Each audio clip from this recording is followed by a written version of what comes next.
And hello, everyone. Welcome to the podcast.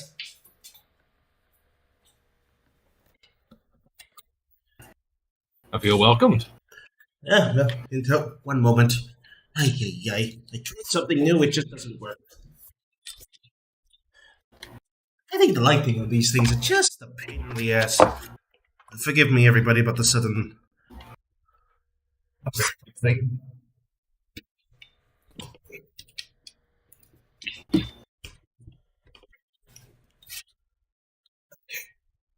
This should fix everything.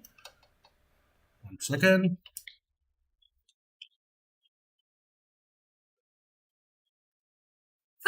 That's better. Okay. Hello, everybody, and welcome to another installation of the Souls Roundtable.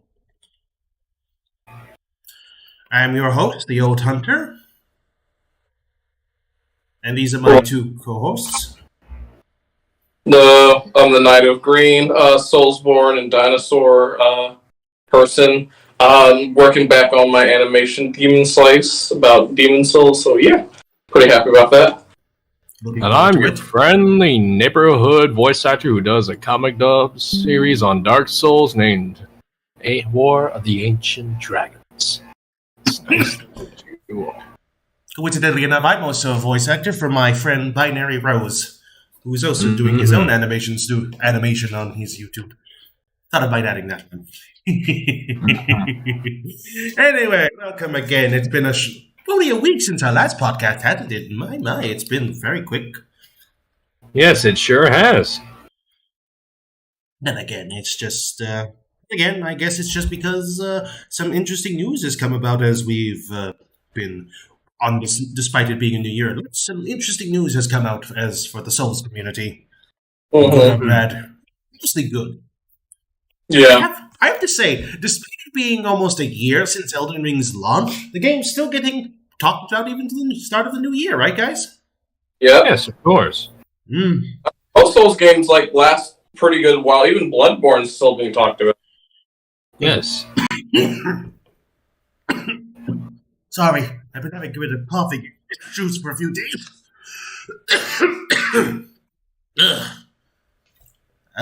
Sorry about that, gentlemen. You're fine. Get it out. Thanks. Yeah, so anyway, today's podcast is going to be a bit of a difference because normally I'm hesitant on using videos, but just this one time, last time, we could basically discuss about, certain news things that are related to what basically happened during the last podcast, making this connected to this one. I believe last week last time we talked about how Elden Ring is officially the most awarded game of all time in history. Yes. Well, interesting enough, the director of The Last of Us, one moment I get his name, Neil Druckmann. I always think Nick. Neil Druckmann. Yes. Yeah. The same guy who basically says that he doesn't make video games for fun. That was probably someone else in the Naughty Dog team. But it's neither here nor now. Basically has come about saying about some interesting news when he was on the Washington Post a while back. basically talking about video games things. But one interesting note came about from that discussion. It was recently about talks about Elden Ring and basically how it swept all of 2022 last year. Mm-hmm. And basically how it basically outdid Horizon Forbidden West, the game nobody remembers. I know, shots fired. Oof. And God of War, that basically was just a 60-hour cinematic experience. You know the drill, right? Yes, of course I do.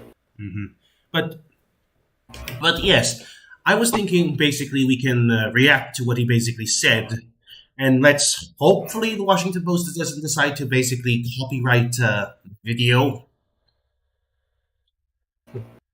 Let's hope for that. Yeah, let's hope for that.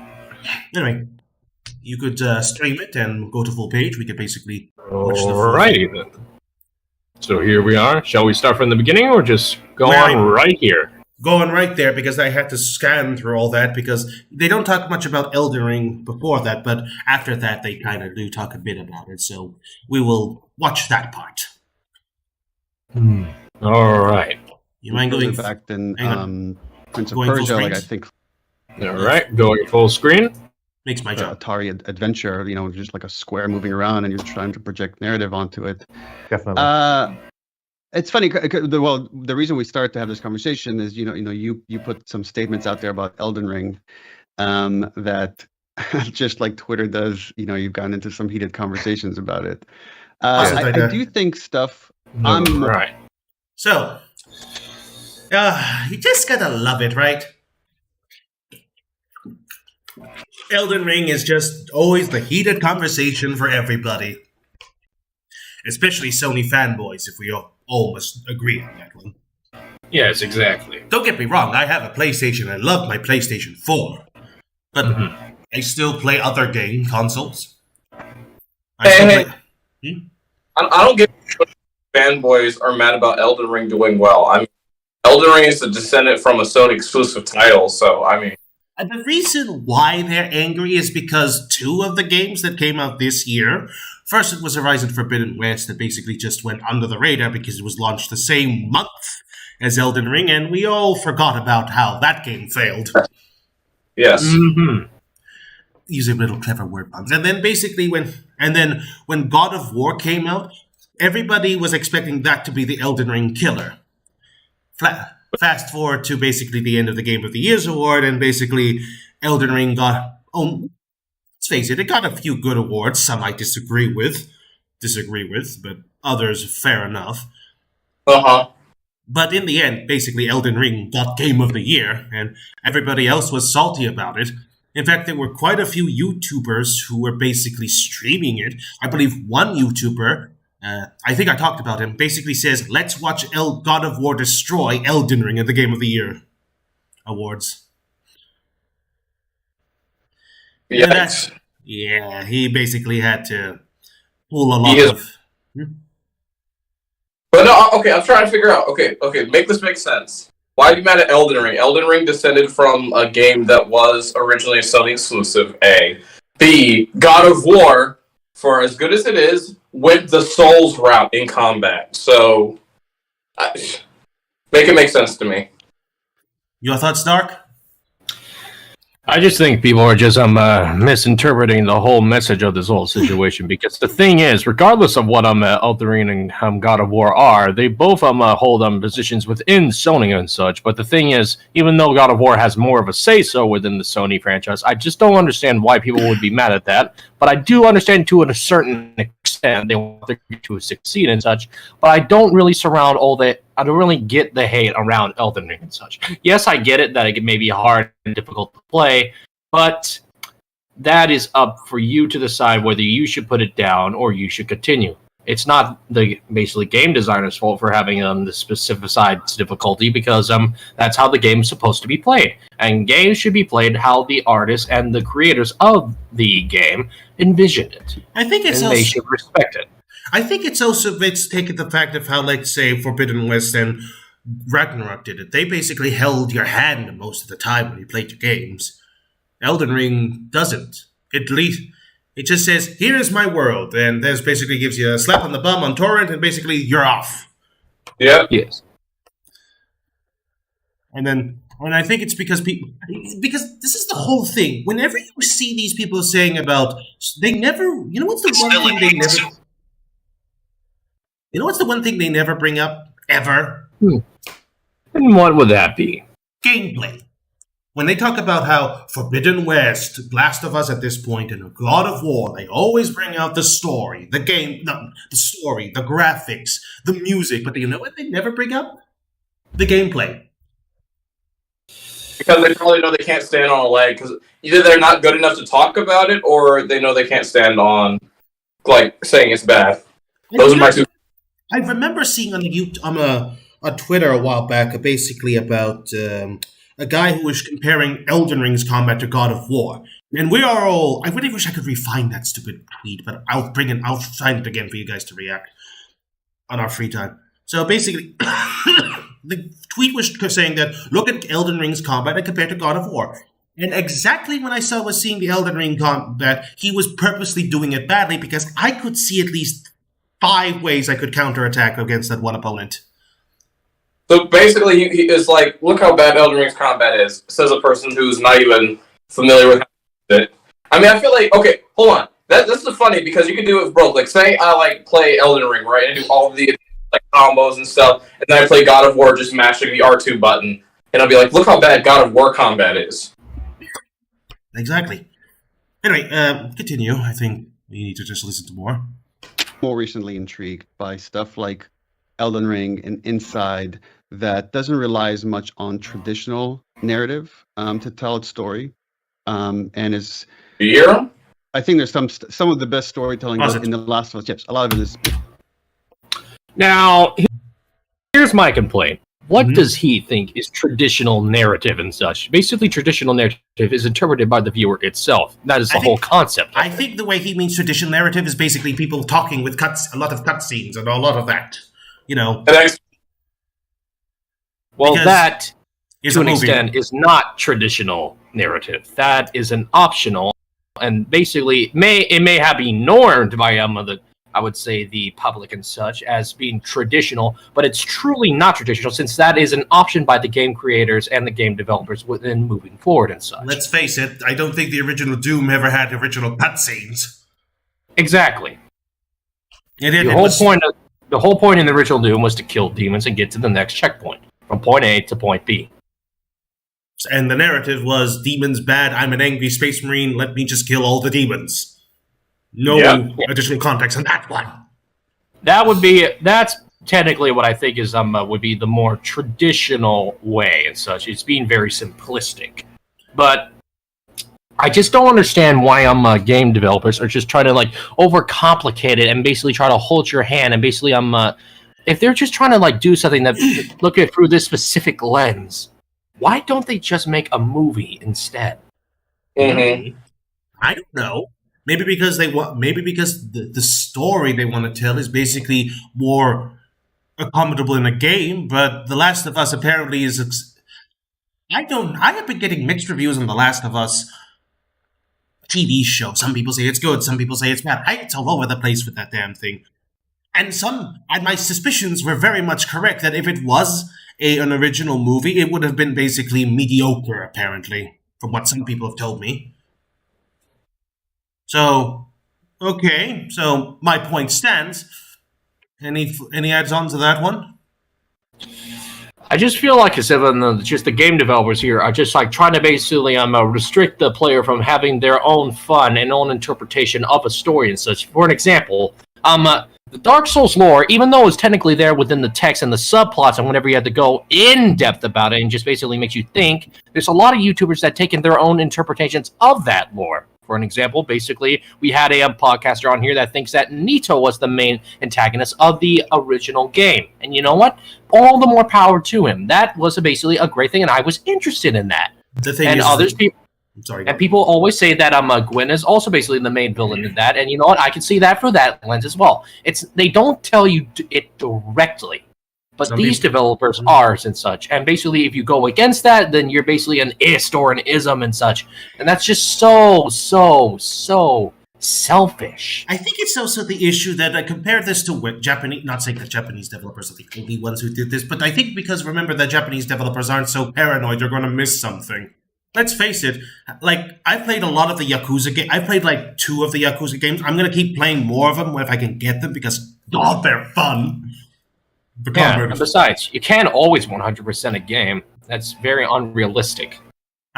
In all the time I've played games, I've only 100%ed 3 games. 3.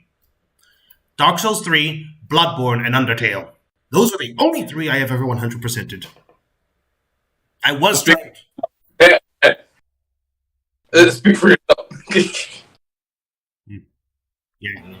It's just like, I think it's because I think this is just because in the deep because let's face it, when video games came about, that people thought like they were lesser than movies. So I think the reason why is that developers these days want to make them like movies to say, hey, these are like movies, so there should be equal ground. But video games have their own strengths. This is what I wish developers could get through their heads sometimes.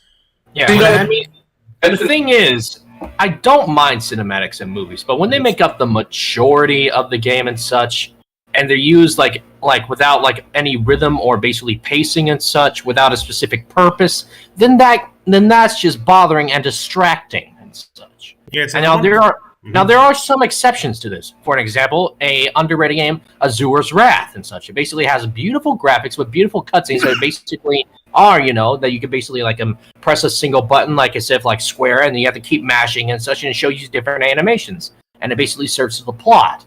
It was designed on cinematics. That is the keen difference. God of War Ragnarok and God of War 4 and basically The Last of Us, Horizon Forbidden West 2 and Horizon Forbidden Zero Dawn have cinematics that aren't really that catered to the gameplay and such. They're like as if they're trying to like coexist with one another without them realizing what makes one strong without it. They're not taking in all the key principles and elements of every single world and such. You're trying to collide it into one thing without thinking of the consequences of that. I think I can say this, that some of my favorite moments were basically playing either Skyrim or the Soulsborne series. Because in Skyrim, sure, there's a main objective, but you could just go around and create your own stories. It was fun because I could it was fun. I could just imagine things. Dark Souls, Elden Ring, Dark Souls 3, Sekiro, maybe less to the point Sekiro, but Bloodborne and Elden Ring. I've had fun because I basically just... Let's be honest, everybody. When on our first playthrough, we always miss something. Always. Heck, my first playthrough, I didn't even fight Millennia. I couldn't figure out where she was. I didn't even fight Moog. I only fought the one down in the sewers, but not the actual boss. So I missed two boss fights, and they were optional, mind you. Yeah, and to be honest, I don't think anyone would have realized on the secrets and such, basically, or you realize how hard it was to find the original pipe warps in the original Super Mario Brothers. Mm-hmm. There was no internet. I think Elden Ring. How Elden Ring works. It works on the strength of the internet, or any of the Soul series. But I digress. Shall we continue on? I think we have a lot to cover. Mm-hmm. Is in the cinematics, but a lot of it is in gameplay and moving around the space and understanding a history of a space by just looking at it and examining it. And to me, that's right now is some of the best joy I get out of games that trust their audience to figure things out, that don't hold their hand. Well, that's what Elden Ring is trying to do. In fact, I think it has done it. But I don't think that's what your games have been doing, Neil Druckmann. Nothing against you. You probably are a good game developer and such. You probably take time and effort and such. But I just don't get why you people are just hating on Elden Ring. They have more. FromSoft has more faith in their fan base than you do. Mm-hmm. Mm-hmm. A rare treat. A rare thing in these modern days where developers don't. To be honest for 2 minutes. Sure. I think I've had more fun recently playing Doom and Doom Eternal because I think I kind of miss games just on purely mechanical basis instead of narrative basis. I miss those. I think fine, have a game that's story based, but I miss some games where it's just mechanic focused. Here's some things. Here's some things. Here's the controls. Here's how to play. And before you all say for online shooters, I don't like them because of how inconsistent they are. I want to just give me some consistency. That's how I like to play. Like, give me my weapons. Here are some enemies. You do something to the enemy specifically. You get some goodies from it. It's like, okay, does it make any sense that when you kill a demon, ammo and health packs spurt out from it? No, but mechanically it works. Mechanically it works. You know what? I don't care because when I'm playing it, I'm thinking of the mechanics, not the. Let's face it, the story. I'm just thinking of the mechanics. Imagine someone who would make a video right now and basically on Doom Eternal of why health packs seem to spawn out of demons when killing them with a chainsaw. I don't even think about that, but are you getting where I'm coming from? That I really miss mechanic-focused gameplay sometimes. Yeah. Yes, so do I. And like, Elden Ring has a lot of that, and I'm very happy for it. Same. Yeah, it's got a story, but the focus is on the mechanics of the world. Sure, it explains why you keep coming back from the dead, and why you can stuff 10,000 weapons up your ass all the time, but frankly, I don't care.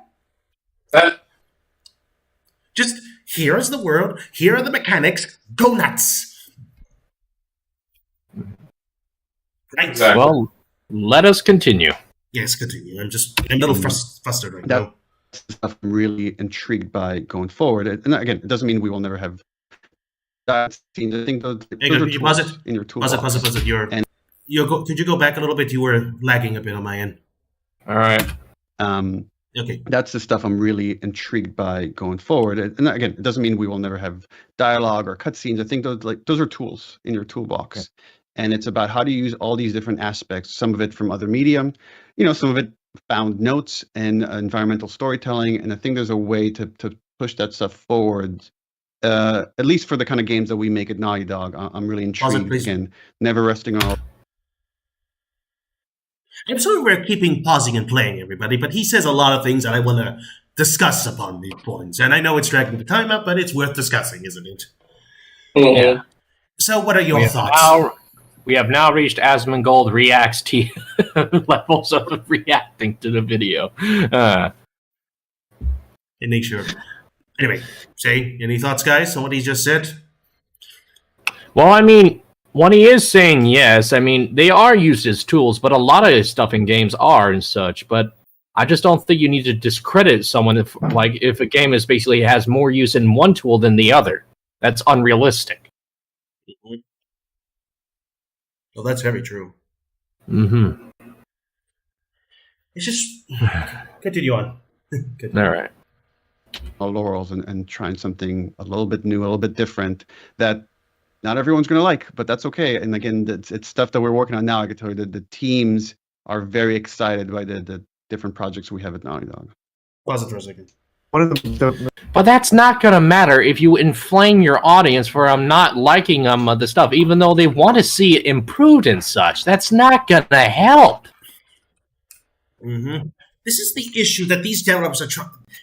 Okay, we can all agree From knows their games are a niche sort of thing, right? Even Miyazaki was surprised how popular Elden Ring got. Heck, all three of us were surprised how popular Elden Ring got. Yes. Right? Yes. Like, Jesus! It outsold Call of Duty? Wow. Blasphemy. Wow. Just wow. And then people were complaining, it's too hard, we can't play it. Some people saying, I couldn't get past the first boss. Could you define which first boss? Because Godric Soldier would technically be the first boss, but if you can't get past him, I doubt your skills in video games. Forefathers, one and all, bear witness to this person that has not just got good. Mm-hmm. They're referring to Craft and Cyan because really hard to beat it first try. Oh yes, it was certainly the hardest boss I've ever faced in the Souls games. You can hear my sarcasm. Yeah, it was so hard. If you're saying about the tree sentinel, I think the point of the boss was basically tell you, yeah, poser, you're not ready to take me on. Sneak past me and then basically get back to me when you're stronger.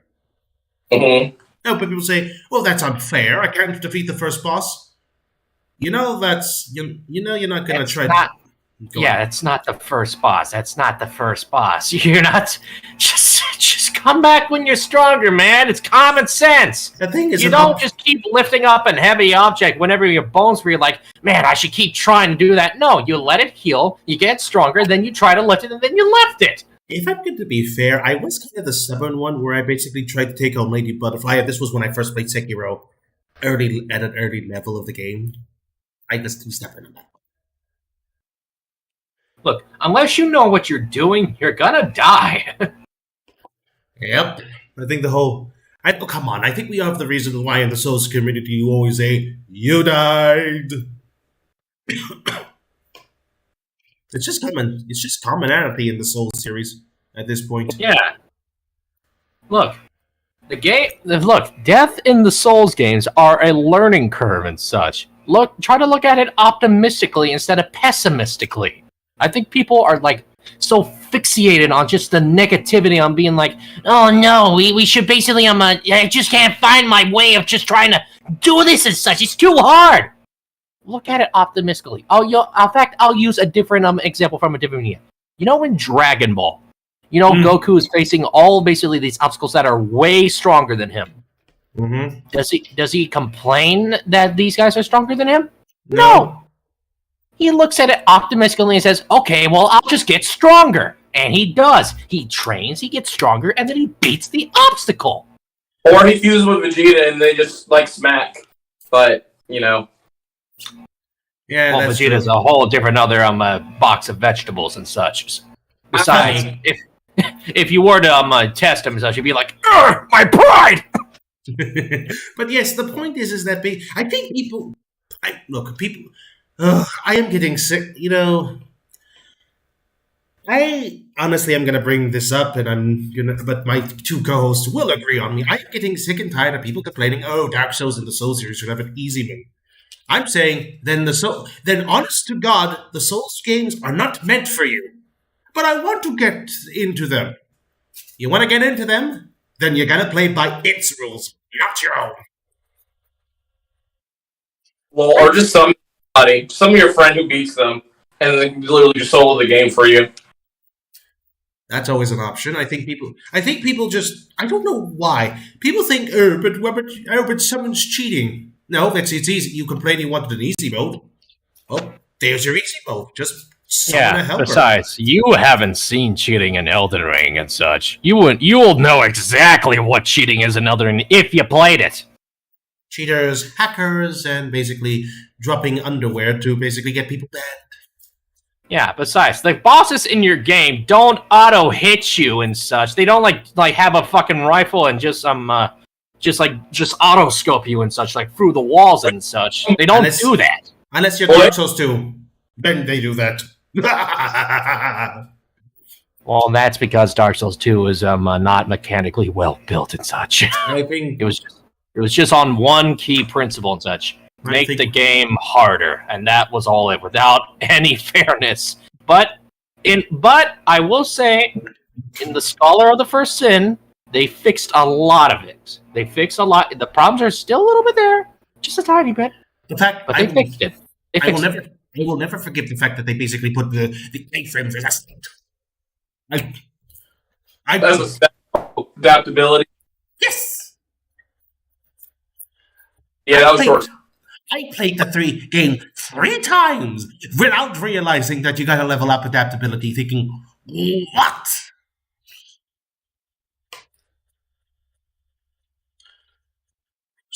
Enough! I think that's why I don't want to play it anymore, because it cheated me. They didn't even say what the game didn't explain. Exactly. This isn't the Dark Souls 2 rant. If I could think, I could make a whole podcast on that one. Anyway, the point we're trying to make is that basically, I forgot the point we were making. Could someone remind me? Neil Druckmann. That and about what was the segment right now he was talking about? Because my brain kindly let it out as air. Sorry, gentlemen. I was busy doing something. All right. Could you just remind me what Neil Druckmann said, Darc? Because I kind of forget. I forgot what he said at this segment.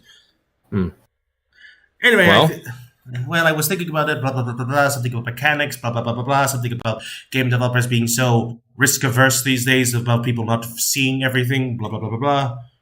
I think that was about it. Continue playing. Let's see what else he's got to say. The more interesting things, and I think the underrated things about the Last of Us series, and Uncharted as well, and what Naughty Dog has brought to the table is all this unspoken the storytelling you do with people's faces and the kind of expressions that they give. You know, even in the remake for The Last of Us Part 1, I noticed that Joel was smiling more than he did in the 2013 game. And it's like that, for me, that tells like an even deeper story than and a different characterization of him than the original 2013 game did. So yeah, it's just been fascinating to see it happen. Yeah, I think that's some of the best storytelling sometimes in passive media, in TV and film, is scenes that don't have any dialogue, and it is just about reading a person's expression. That's fine for a movie and a game with focusing on cinematics. But do you want to say what I'm going to think I'm saying? Just say it, man. It needs to be said. The fact that isn't what a game is always about. Yes. I really wish people would just remember the fact that basically that this whole thing is that it's fine. The Last of Us remake with more detail, the characters, what they do. But what? Oh, but it brings more context to the characters in the characters in the world. Fine. I want to say that fine, but does it bring anything to the environments? Because okay, could you guys add something? Because I feel like I'm just hogging it again. No, well, the thing is, it doesn't. It really doesn't, man. It doesn't. This is the whole thing. This is just basically like the situations I keep bringing. The Last of Us 2 has fantastic characterization. They keep saying, yeah, maybe Joel was redeemable. You could argue that he had a redeeming arc, but the fact that basically the ending kind of cuts it out. And look, I just don't want to say this again because I don't want to keep stirring up the same dead horse and such with kicking him while it's down and such. Last of Us 2's characters are great. They are well written, but here's the problem. The pacing and the whole the way it was executed was very, very inferior to the original. I feel like they were just trying to outdo their previous assholery in the last game because okay, I get the point they're trying to say that this is an irrational world and everybody's irrational. Fine. But for the love of God, you cannot have someone who has some rationality? Sure, let's kill all the people that basically murdered Joe because they murdered Joel because he murdered some people there. So it's basically the tops. And nobody in Ellie's entourage, they were all encouraging him to do it, but no one in Ellie's entourage think maybe we are going a bit too far and that maybe we shouldn't we shouldn't perpetuate the cycle of violence. You're getting where I'm coming from, right? Yeah, I do. This is just like, oh, but it's not deep or complex. You're not supposed to like him. I've had more fun with my own. I literally had more sympathy. What was the boss before the final boss? The old Godfrey the All Seeker. I actually had more sympathy for him. Oh, God, you're talking about Godfrey? You're talking about Gideon. Gideon. I've had more sympathy for him. And he's supposed to be the bad guy. And he's a bad guy that betrays us. Yeah, but somehow you can feel his motivations make more sense than Ellie's ever did. I'm sorry. Well, it's not just Ellie's. I would say I would say what a character did worse was just Abby and such. Continue. Because technically Abby, well, she was basically her new introduction to the character just really started all this. And I don't want anyone, and I mean literally anyone, to go and say, "Oh, but Abby was you're this, and you're just a hater and such," or be like, just start like any arguments in the comments. Do not be those people. You hear me? I'm looking at you right through the camera. Yeah, you in your underwear right now, or you sitting on the toilet, and you sitting on your bed. Don't be those people. I'm gonna still do it. Anyway, sorry, I was just having a joking moment. Go on. Because here's the whole thing. You can argue about it to your heart's content, but it's not gonna solve it. I'm just stating my opinion on what I thought did not work. And I think, and you know what? I would have loved Abby's introduction and such. And you know what? Basically, the daughter of basically this surgeon that could basically save the whole entire world that basically Joe killed. You know what? That's a character that I'm worth to see in The Last of Us. But the way they executed it was not good. And now, I'm probably just like restating what other YouTubers have said and such. I don't know. But that's my honest opinion. You can love it, you can hate it, you can just respect it or not, but just an opinion. But case point, I feel like Elden Ring's just respect to the whole audience and such, whether you like or hate a character, is much more believable than what Naughty Dog is saying here. Keep talking. I'm wanting your opinion on this one. I just wish that some game developers would just not go out of their way to fight the customers. That's your one state and motto in basically business. Never harass the customers. You have no reason to do that. Or other developers, mind you. Well, just because other developers do it doesn't mean you should. No, you know what I'm talking about. The Elden Ring, the Sony developers attacking Elden Ring, developed the Elden Ring from software. Remember that? Yeah, I do. And shame on them. They really shouldn't do that. Mm-hmm. 2 of them actually deleted their Twitter accounts. Well, yeah, because they got humbled by the internet. Yeah. That, and they basically had to put they couldn't put their money where their mouth is. Let's face it. When a graphics designer and a quest designer, fine. If you have a problem with Elden Ring's quest design, is that I would have really preferred a check like a checklist or something, just to basically keep track on who's who I met at least, because it's a big game.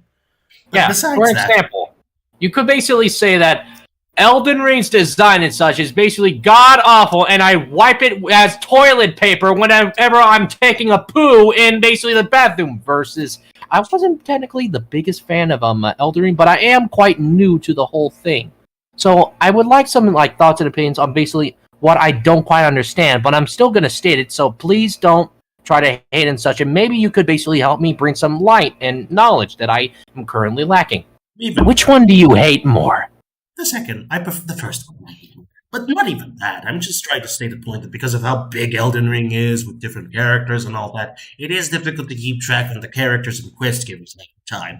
So honestly, a quest log of who you have talked to would be fine. Just it doesn't look like anywhere. Just basically who you talked to. You know what I mean? Yeah. And I mean, I get it. I get that that it's hard to contain their emotions because some people don't have filters and such. And basically they're very passionate about what they make and what their opinions are. That's basically a core human ideology and such, and just emotion and basically just way of thinking. But that's just a very childlike way to go things about it. If you just keep just reinforcing just negativity without actually shedding some positivity or just criticism that seems maybe factual, that just defeats the whole purpose. And hence why there are some topics that are worth talking about, but I don't want to talk about because even I feel like, yeah, that's not for me.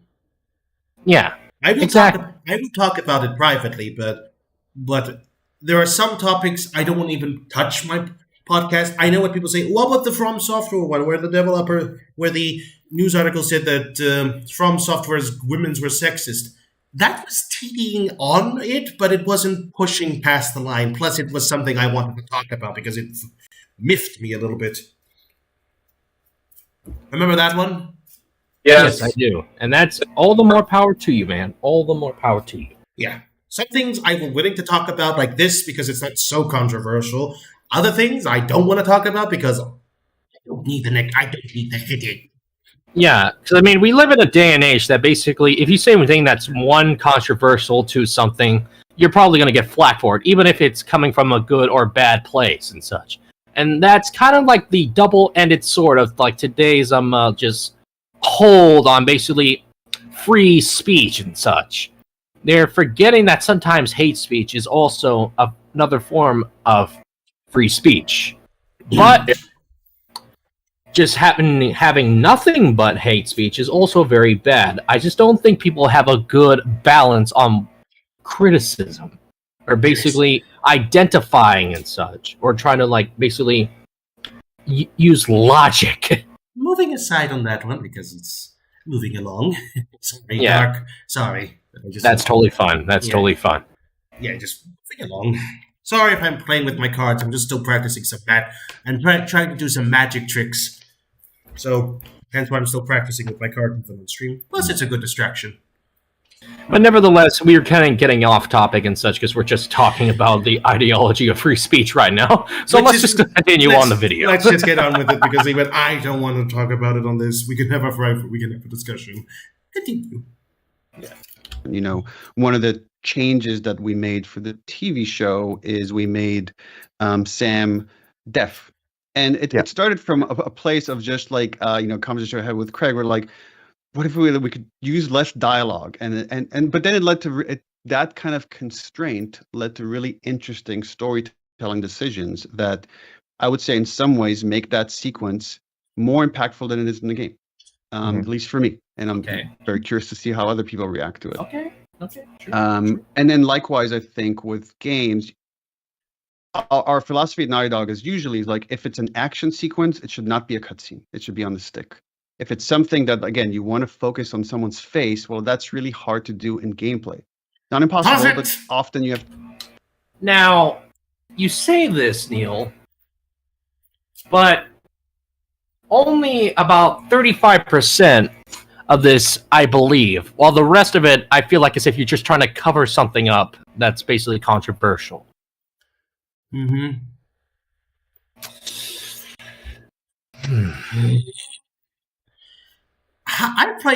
I can think of like, fine, you could argue that you could make the argument that basically Dark Souls they have cutscenes, but they're, snappy and quick to the point. Oh look, there's a dragon pointing out from the head from that big gap. Oh no, it's a big dragon with a big gaping mouth. And it wants to eat me. What's your course of action? Running. Having control of my controller to run away. Instead of just having a cutscene of just being like, oh God, please don't, no! And I just get eaten. No. Yeah, let's face it. When we first saw the gaping dragon, we basically were scared for 2 minutes. Ooh. Yes. So he basically introduced a deaf character into the series that basically tried to do a new interesting narrative take in a film, not in a game. Continue on because I think I'm going to get a honey if I think he got this for too long. Yes. To remove their kind of gameplay loops and mechanics that are connecting them to the character, and that's when we should go to a cutscene. But more talk about is like that's the last resort of removing interactivity and like, okay, how can we stay on the stick more and still tell these really compelling character-driven stories? Johnson, why? Pause it. All right, I already did. Don't worry. So I think that's do you think that's where we can stop all right here, gentlemen? We could go a little bit longer. I think there's still something here. I feel like But the point. But yeah, the point is and such. It's just I don't feel like as if Neil Druckmann is technically really just going on about like what he's saying is technically true. Maybe it is, maybe it isn't. I don't know what goes on behind Naughty Dog and such. And I really wish I did, so I can basically, do something instead of just like standing idly by. I think developers feel like these days that character-driven equals you must have a protagonist. But you can honestly feel like you can have a character-driven story if you create your own character. Come on, let's face it. Exactly. Come on, how many of you had more motivations basically continuing playing Dark Souls by basically creating your own personal character and you are motivated to move on? Just because you want to basically see how this thing ends. 6 or 7 times. Yeah. Lots of stuff has changed. I know. Wouldn't you agree, Green? Exactly. Yeah, unfortunately, that's true. Let's move on a little bit. Was it liberating for you to work on these same characters, but like being able to like work on them on the show? Because in the game, you have to really stick with Joel in at least perspective. They are the player, right? But now with the show, you can actually move the camera around and move the plot around to focus on other characters. How is that process for you? I think we can end it here. I think he's done talking about it's not And you know what? I will shed some light. You know what? I hope The Last of Us TV show is good and such. Because you know what? Some of the elements that they were talking about in the game can be applied in the TV show and such. You know what? Recent news has come up that the second season of The Last of Us will basically follow the plot of The Last of Us 2. Yikes. I see. So I hope they cover it much better than they did in the game. Doubt it. Well, anyway, you never know unless you try. Anyway, you can close the stream. We can just have a final discussion on this one. We still got quite a bit before the hour mark with you. Okay. Now this is just. First off. People who say that Elden Ring doesn't have a narrative, your own favorite director has just admitted Elden Ring has a narrative. So you cannot deny it straight from the horse's mouth. Right? Yeah, and it's quite fresh, too. Secondly, the fact that people are actually this was a bit late news, but basically, people were complaining about how, no, they're going to basically do what From did and basically make the games worse. There goes the cutscenes, the storytelling. Yeah, the storytelling. Yeah. So, and one cheeky guy said, I'm sure Naughty Dog will do better than FromSoft ever could do about with environmental storytelling.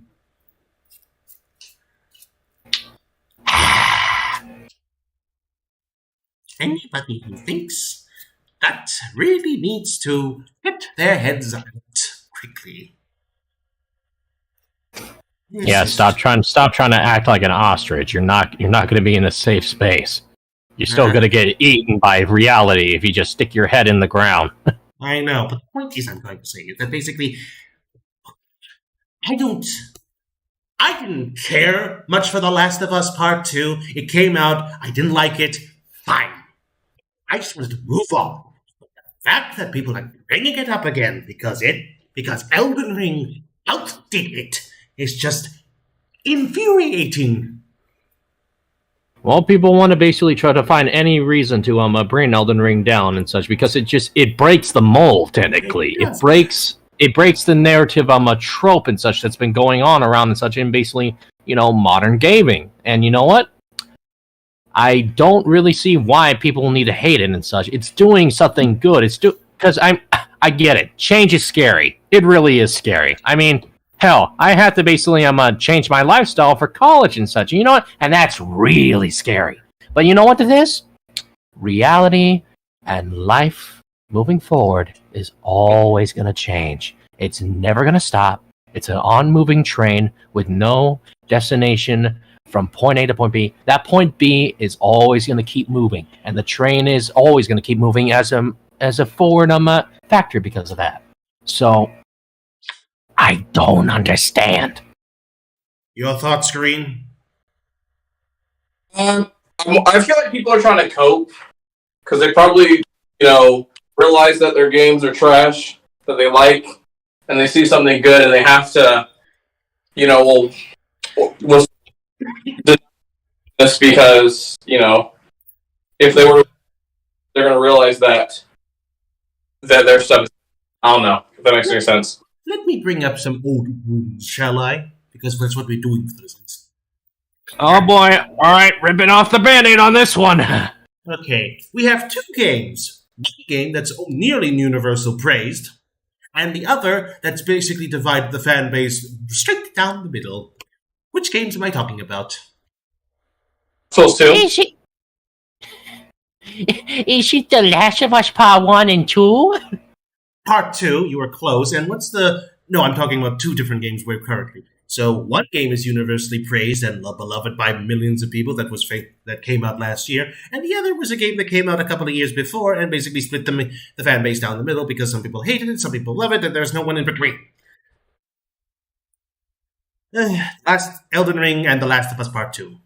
Which game has been basically universally praised?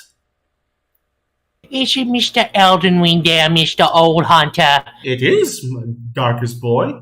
You get a lollipop. Yay! Yeah, this is just. I feel like that because The Last of Us 2 was so fractured the fan base that the people who liked it, are desperately trying to somehow say it's good. Yeah, they're trying to cope. Like Green said, they really are. You know what? I couldn't care less about The Last of Us 2. It really didn't. I have more important things to do than think about that game sometimes.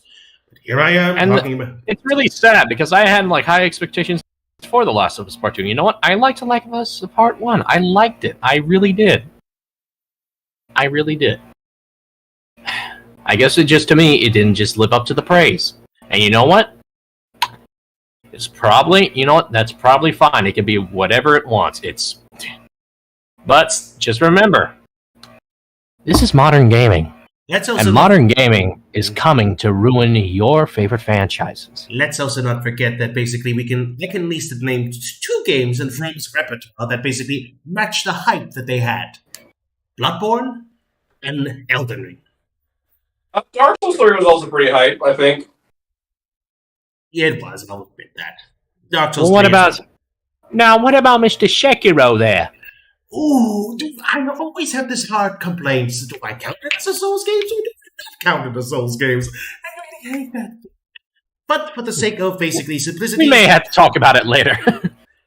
Fair enough. But for the sake of simplicity, I'll say 4 games: Elden Ring, Bloodborne, Dark Souls 3, and Sekiro, in no particular order. No, I still think Bloodborne still got the better combat system. Ooh, I enjoy that. Well, it's a better art style, at least. I will say that. The art style is amazing. And the graphics. Everybody talks about how great The Last of Us 2's graphics are, and the remake as well. Alright, you know what? Just a counter-argument that, do any one of you play horror games by any chance? Well, because I'll let you know that there is a trilogy of games called Faith, the Unholy Trinity. And that uses the most simplistic graphics, and you know what? It is pretty good. The story, you know what, is simplistic, but it's easy to follow. The gameplay is basically also simplistic, but it's easy to control. And you know what? I had a great time playing it.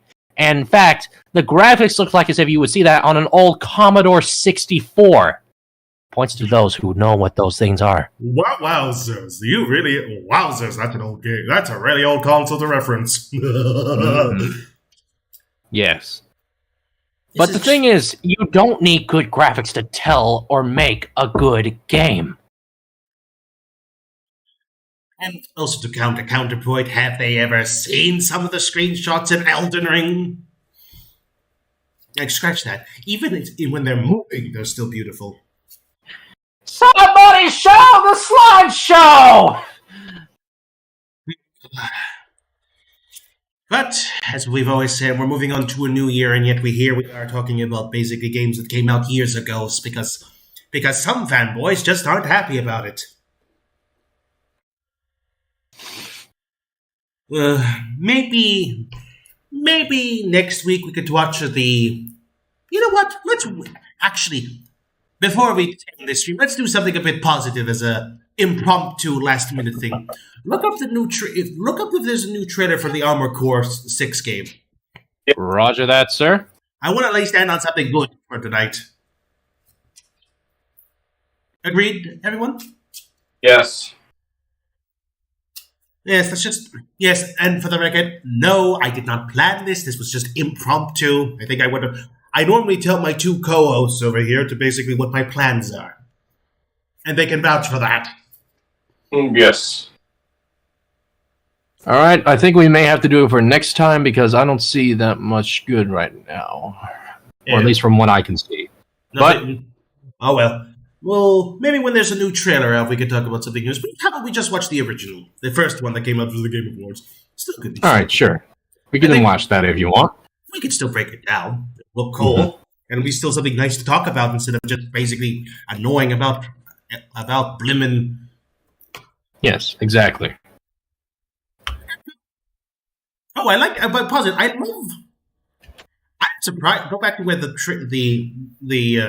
they really did change up the logo. I just realized that. Yeah, they did. Yeah. Anyway, let's watch it. Let's just end something good for tonight. Mm-hmm. At least we all both know From won't copyright it. Yes.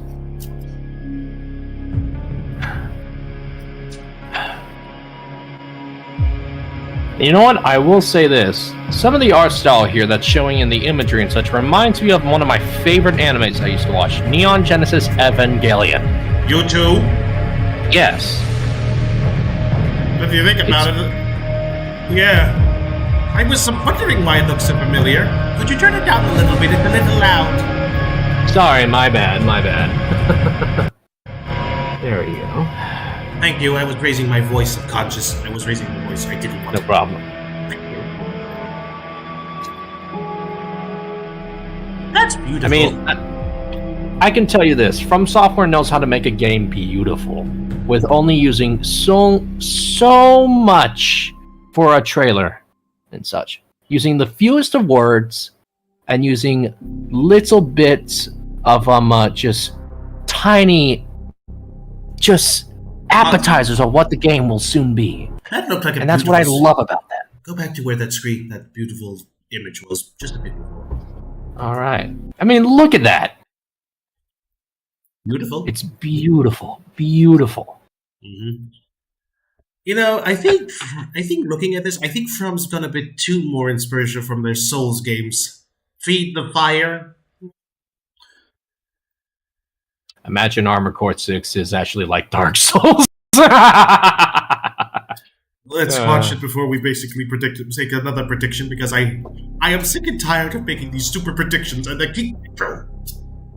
Yes. Final Fantasy Souls-like, a new Souls-like that basically has a Android and Maid outfit. Look at that. That looks beautiful.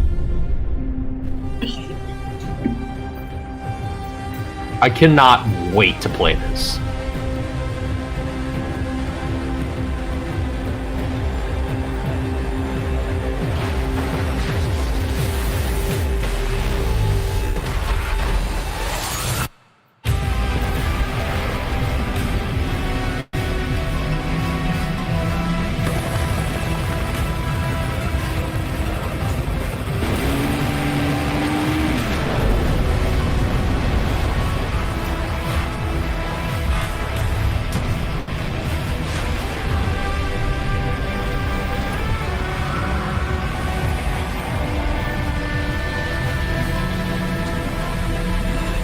Honestly, when I see some of the slick designs from these mechs, it reminds me of Metal Gear. It really does, and I like that. I like it. Let me think, well, it's not clustered like other mech anime. Yeah. I know people are going to say, what about Gundam? Even their designs get a bit too clunky for my liking. I think a lot of mechs get their designs a lot clunky. I think there's going to be some clunky designs in this game too. I think that's inevitable because some people like those clunky designs. I know, but it hurts my eyes sometimes. All those jaggeds and pointy bits. Where does it begin and where does it end? Yeah, especially how Mechagodzilla was built or was designed in the anime of Godzilla Earth. He looks like a freaking sea urchin. But anyway, I am looking forward to the Fires of Rubicon. Yes, so am I. What about you, Green? Yeah, your thoughts on this? I haven't played mech games that much, so I trust FromSoft, so I'll give it a shot. Just FYI, it's not going to be a Souls-like, so don't expect. I know. No, it's not. It's not even about it not being a Souls-like. It's I trust From. It's just isn't that sad? It's just I trust them. It's kind of sad that you can't say we can trust developers because they're going to put microtransactions or some stupid battle pass. EA. Activision Blizzard. Sorry, my throat hurt for a second. Yeah, I don't know, man. I think I'm having what you're having.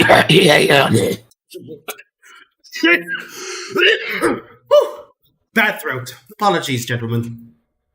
Man, we gotta go get the doctor and such. I think we're having a severe case of allergic reaction to bullshit. That's a fact.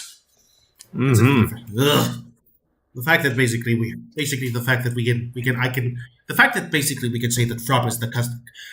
I am confident 100% there's not going to be a single microtransaction in that game, or battle pass, or anything stupid. Let's face it, the Armored Core game is going to be a niche game. It's not going to sell millions like Elden Ring. And we glad that... You know what?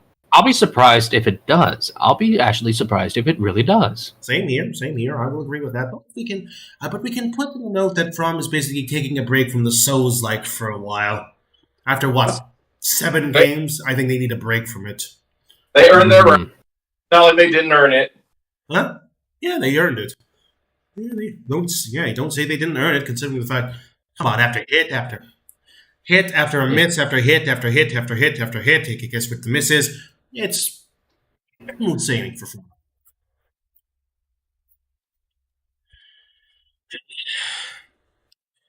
Hey. Well, I can say this has been an interesting week, and I think I'm glad I basically did the podcast this time on time once. Mm-hmm. Same here. Nothing bad happened on your end, and mine. Again, sorry about the cards. I'm just fiddling with them because it's like what I do. And for those who are wondering why I'm fiddling with cards on stream, I've got nieces coming over in a couple of months, and they're 5 years old. And I want to play some magic tricks so that way they feel like I'm the fun uncle.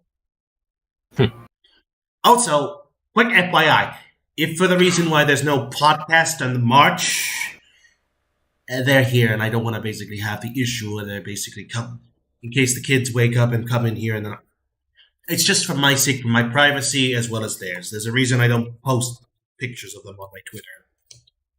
Oh, well, before we go, I just wanted to ask you guys something. Shoot. So, for the Demon Slice thing, right? About to get started and stuff. I already got the script, and I only need 2 more roles filled. I need the Vanguard Demon, and I need Crestfallen Warrior, if you guys are interested in that. I'm interested.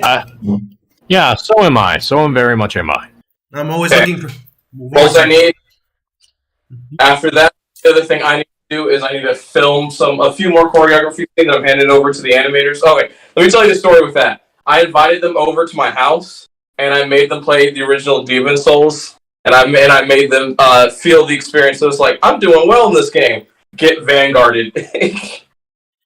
You are a cruel man. Yes. But I feel like that's going to translate to their art. Because, imagine explaining to an artist, how do you think this felt? And then explaining that, and then actually making them feel that feeling. Fair point. So, if I may ask, while we're discussing this, what's the roles entail? Do they at least talk? They do. They don't just run. The Vanguard's a pompous jerk who's like, well, it's just my job to do this. How about one of these days you message on the group chat and we basically have a group reading and see who's fit for who? And the other, what's the other one sound like?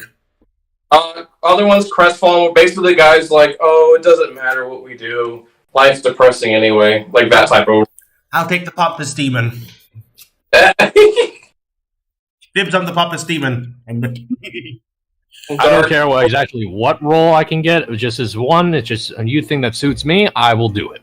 I'm kidding. But let's just see how it goes, because if I could probably play the pompous one better. Saying better than you, I'm just saying I could play it better than the crestfallen. Oh, woe is me. Oh, what's the point? I'm going to be too dramatic for that one. Yeah. But that's, I guess, the point. Well, we can walk about this. Anyway, unless you have already joined the crestfallen. Yes, probably. I believe I have. I guess. For the record, guys, I just checked on my on the comments. Knights. You check the link on this website, which is down below if you're interested. It's www.demonslice.com. I still have it on my podcast. Thank you. I haven't changed the only things I changed is basically the whole like what we're talking about and the hashtags. But beside the links for you two, I don't change it unless we have a guest on. But besides that, I don't. Makes my jobs a little easier. Anyway, I think that's it for today. We've had a long discussion, an hour's discussion about basically what we needed to do. So, yes. Any final thoughts on what old Druckmann said? Nope. He'd probably jelly. Why would you go that hard on a game? Realistically. Because answer, he realized how Elden Ring was super popular and basically outdid his own game, which he thought was a cinematic masterpiece. Uh-huh. Let me just actually thinking about it. If Season 3 is going to come out, how are they going to do The Last of Us? Is it going to follow The Last of Us Part 3? You could either two ways. The series could come out first, and then the series follows the show, or the game follows the show, or vice versa. And that's never good.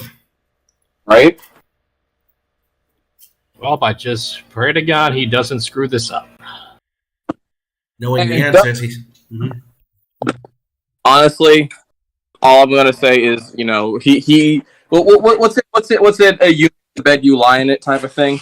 You only read so if you bring negativity to the world, then that's what's gonna end up happening. So, yeah, that's true. I'll just let whatever happens. I'm not. Well, with that, I think that's all that needed to be said. I think that's everything we need to say about the podcast. Thank you, everybody, for joining us. It was a fun stream. Wouldn't you agree? Yes, I very much do. I think this is the first time you've been more vocal than me, Darc. Nice stream, honestly. Thank you. Yeah, no, definitely. Or if you can get audience people, like the people who come in and if they want to join in, please. That would be a good way because they can say, "Oh, I was on," and they can bring other people and just have some random discussions. Yeah, that would be pretty good. But still, we can always hope as I grow my channel and all that. We can still hope. But anyway, thank you everybody for joining us on this lovely podcast. I have to thank my two co-hosts for staying with me for 2 years now. Yeah, that is a long time, and I have so much thanks to you, Green and Darc. It's been a pleasure working with you so much with my podcast.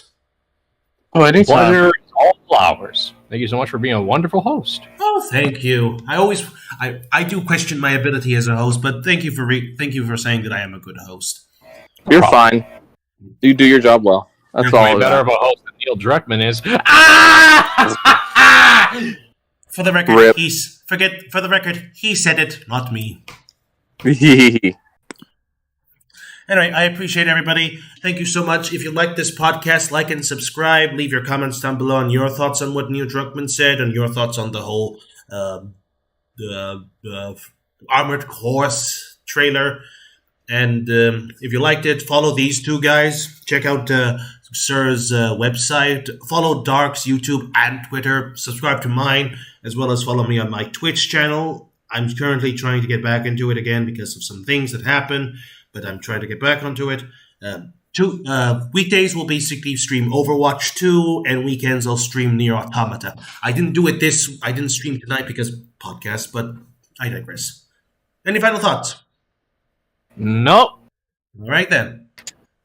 And may the good blood guide your way. Boss. And fear the old blood.